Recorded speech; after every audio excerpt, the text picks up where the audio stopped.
Okay, so today is the day to claim your Jup airdrop. Okay? Nag-start siya kaninang 11 PM. Right now, it's already 2:20 AM. So, siguro by now, no, wala nang di na siya ganun ka-congested. Kasi, ang hirap kanina mag-push through ng transaction kanina sa Solana. Hirap na hirap ako. So, punta lang kayo sa lfg.jup.ag./GUP. So, sino mga eligible for this airdrop? So, ang snapshot nangyari ay nung November 2. So, kung active ka, basically kung active ka nung Solana nung post-FTX, ginagamit pa rin Solana, nag-interact ka pa rin sa NFT, nagsiswap ka rin ng mga coins, even kahit meron kang multiple wallets, pag ginagamit mo yan, then good kasi lahat ng wallets mo, for sure, eligible yan for airdrop. So, right now, punta ka na sa website, baba ka lang, then i-claim mo yung Jup mo. So, ako meron akong 1,450 Jup kasi meron akong, nagsiswap ako during post-FTX. Hindi ko lang sure kung ginagamit yung Jupiter as an aggregator, but happy, no? Masaya naman ako kasi may nakuha pa rin akong airdrop. Ang hindi ko lang sure nagawa is isa lang yung wallet na ginamit ko. So yung dalawa kong other wallets ko ay walang claim, no? Walang airdrop.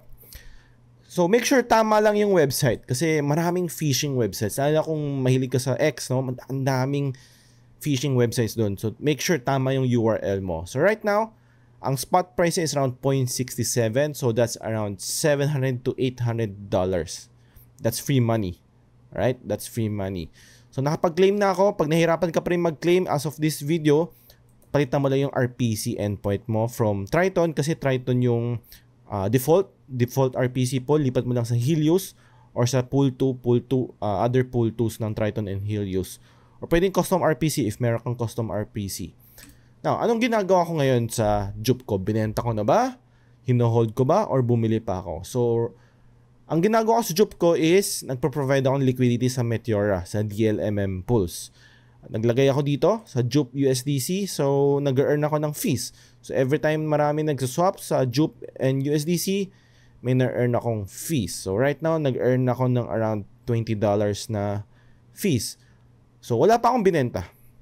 I mean, meron akong binentang content just to balance my LP dito sa Jup USDC. But talagang benta-benta for the purpose of taking profits, wala pa akong ginagawang ganun.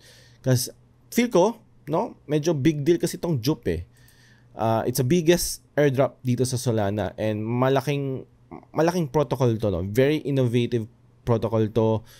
Magagaling yung mga devs, naggumagawa sila ng panibagong mga products, mga bagong features. So, very well-experienced devs. So, sa Meteora, kaka-announce lang din kanina na magkakaroon na rin silang Met Points. So, if nagpo-provide ka ng liquidity, ng pools, DLM, or basta ginagamit yung Meteora, for sure nag-earn ka ng points for, again, possible airdrop. So, airdrop meta ngayon, no? Points meta tayo ngayon sa Solana and other chains as well. So, interact. If gusto mo pa magkaroon ng iba pang airdrops, meron akong ginawang video, Solana Ultimate Airdrop Guide. So, lahat ng mga protocols doon na pwede ka mag-earn ng points for airdrops, nandun na lahat yun. Okay? So, yun lang. Quick video lang naman to. Quick update lang. Thank you.